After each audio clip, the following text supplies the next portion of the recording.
8 plants that are illegal to grow in some states. Here's something that might surprise you. Some of the most beautiful and interesting plants out there are actually banned or restricted in certain parts of the United States. These are not always dangerous or scary plants either.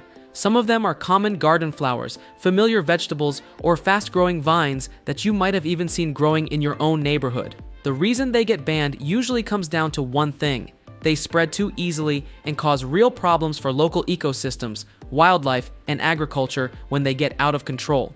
Today, we are going to look at 8 plants that are illegal or restricted to grow in at least some states across the country and why they landed on those lists. Number 1. Kudzu. If you have ever driven through the southeastern United States, you have probably seen kudzu without even realizing it. It is that thick, dense blanket of green leaves that completely covers trees, fences, telephone poles, and sometimes even entire buildings along the roadside. Kudzu is a fast-growing vine that originally came from Japan and China, and it was actually brought to the United States on purpose in the late 1800s as a way to control soil erosion. The problem is that kudzu grows at an almost unbelievable rate, sometimes up to a foot per day in warm weather, and it smothers everything around it by blocking out sunlight. It is now banned or classified as a noxious weed in many states, particularly across the South, and controlling it once it takes hold is an enormous and expensive challenge. Number 2. Japanese Barberry. Japanese Barberry is a small, thorny shrub that was brought over from Asia and became very popular in landscaping because it is tough, colorful, and easy to grow. The problem is that birds love to eat its bright red berries and then spread the seeds far and wide into natural areas, forests, and roadsides. Once it gets established outside the garden, Japanese barberry crowds out native plants and changes the environment of the soil around it in ways that actually encourage the growth of certain invasive plants while discouraging native ones. It is also known to create dense thickets that provide ideal hiding spots for ticks. Because of these issues, Japanese barberry is banned or restricted in several states, including New York, Pennsylvania, and Minnesota. Number 3. English ivy. English ivy is one of the most popular ground cover plants in American gardens, and it is easy to see why. It is evergreen, it grows quickly, it looks lush and full, and it does well in shady spots where other plants struggle. But English ivy has a dark side. When it escapes the garden, which happens easily since birds spread its seeds into wild areas, it forms thick mats that smother native plants and prevent new trees and wildflowers from getting established. It also climbs trees and adds so much extra weight that it can eventually bring them down.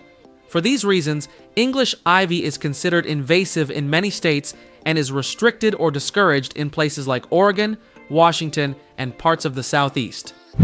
Number 4. Wisteria. Wisteria is absolutely gorgeous when it is in bloom, with long, drooping clusters of purple or white flowers that look almost dreamlike hanging from a fence or trellis. It is one of those plants that seems almost too beautiful to cause problems.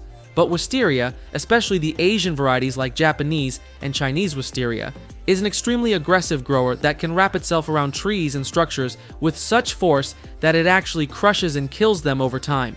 It spreads both through its root system and through seeds, and once it gets into a natural area, it can be incredibly hard to remove. Several states have placed restrictions on Asian varieties of wisteria, though American native wisteria species are generally considered a much safer and more garden-friendly alternative. Number 5. Multiflora Rose. Multiflora Rose was introduced to the United States from Asia and was actually promoted by the government for decades as a living fence option for farms and as a way to provide food and cover for wildlife. It seemed like a great idea at the time, but Multiflora Rose turned out to be one of the most aggressive invasive plants in the eastern United States. It grows incredibly fast, produces enormous numbers of seeds that birds spread everywhere, and forms dense, thorny thickets that crowd out native plants and make large areas of land nearly unusable for farming or wildlife habitat.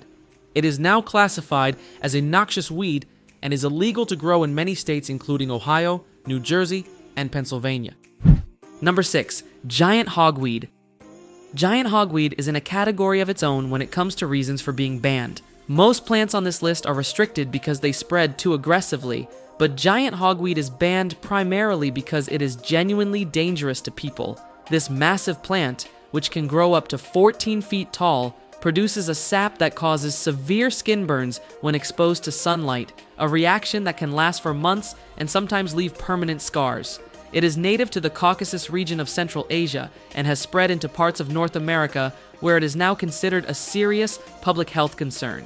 It is federally listed as a noxious weed and is illegal to grow, sell, or transport in many states. If you ever spot giant hogweed, the advice from experts is simple: do not touch it and report it to your local authorities right away. Number 7. Scotch Broom. Scotch Broom is a shrubby plant with bright yellow flowers that looks cheerful and attractive at first glance. It was brought to the United States from Europe and at one point was used in landscaping and erosion control, similar to kudzu.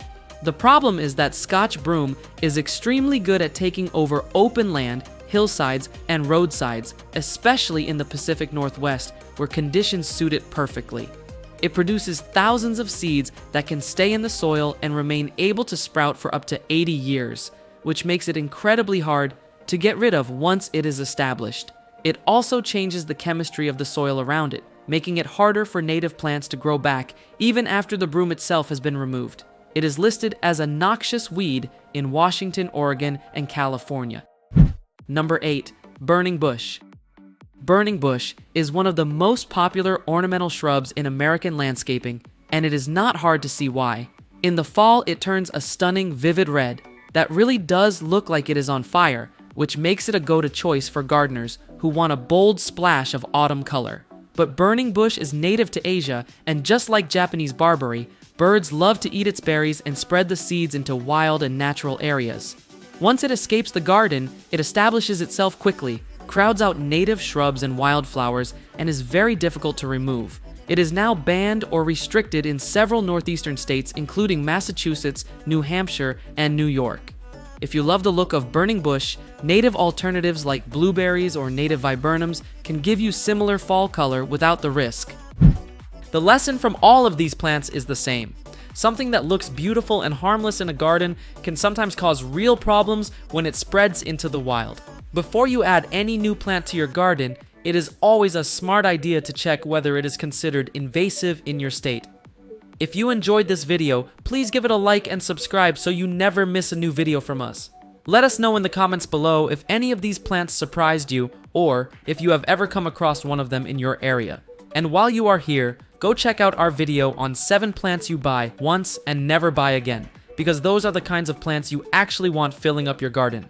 Until next time, life is better when you garden.